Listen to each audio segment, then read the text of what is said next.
شيله بعنوان فراق الوطن من كلمات المغترب بالمملكة العربية السعودية عبده فايز الطهيف أبو شيزر، وهي تعبر عن أوضاع الغربة التعيب. أداء المنشد معاذ العثماني، تسجيل استوديو أنغاميري.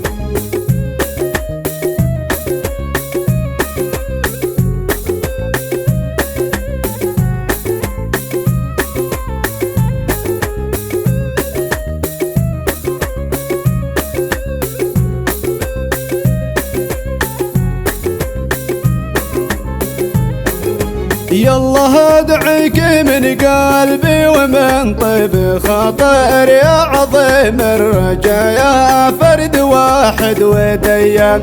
قال ابو شيزر عماني زمان المظاهر وقت كله تعب واوجع مليه بالاحزان.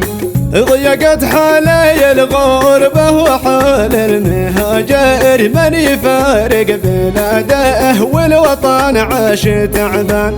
افتقدنا شي صانع اليمن والمعامر، افتقدت البلد قد مهر عين خير الاوطان. واشرح اوضاع منها مغتر عاش حاسر من فراق الجميع حطم كياني والاركان. يا زمان التعب كم جهد قلبي عاصر، كل ما قلت بنرتاح والوضع خربان. العنب هذه الدنيا تعبها يكثر، ما حدا مفتهن فيها ولا اي انسان. كم شقى كم تعب ما حد عليها بقدر، وقت بينه عزيز النفس قد عاش مهتم. جرعتنا الحياة المر من كاس حقر، لا افتهنا ولا شافنا بشر عاش فرحان. يا حنين المفارق أسرته والمعاشر، كيف يهنى الحياة من دون أسره وسكان. وانت يا به فراقك جرح في القلب دمر، صرت عني بعد يا تاج راسي والعيان. قوم يا طير شل الخط مني وسافر لبلاد اليمن أرضي وربعي والأخوان. وصل الأب سلامي واحترامي وبدر، قبله في جبينه بالمودة والإحسان.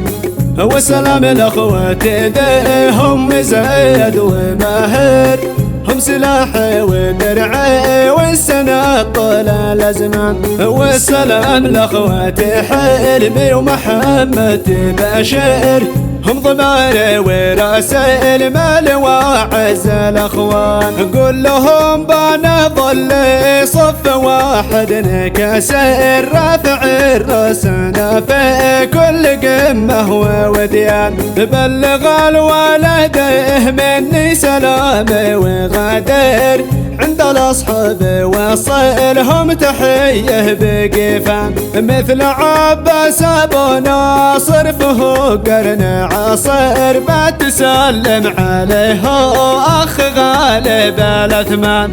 والرفيق الصدق علي عميس تحاور، عشتنا وهسا ورافق في كل الأمكان. في اليمن والسعودية بجنبي جوار، ما افترقنا ولا بنفترق طول الأزمان. زيد سلم على من كان إنسان باهر، وسط صنعا يكون أو في البلادين مكان.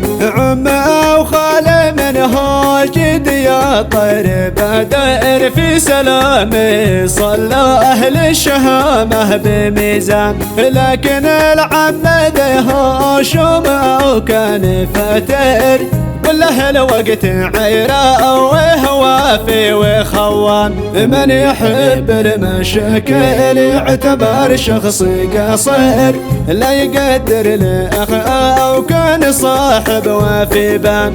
كمل العمر واحنا بالمحاكم نصادر، كل ما قد حصل من مشكلة شاب نيران. خاف والله وكلان في طريقه يهاجر، بيجي موت بعد الموت يا نفس حسبان. ضيعتنا العقال الجاهل أهل المخاطر، كل من دق رأسه في حجر دون برهان. عاش من عاش ولا مات فالموت داير، بنموت والبقى لله خالق ورحمن. من بيعمل ربه فاز في يوم الآخر، ومن يصدق لنفسه دون ربه في خسران. والصلاة والسلام ما شن في الأرض بطير، تبلغ المصطفى وآل بيته بإحسان. تبلغ المصطفى وآل بيته بإحسان.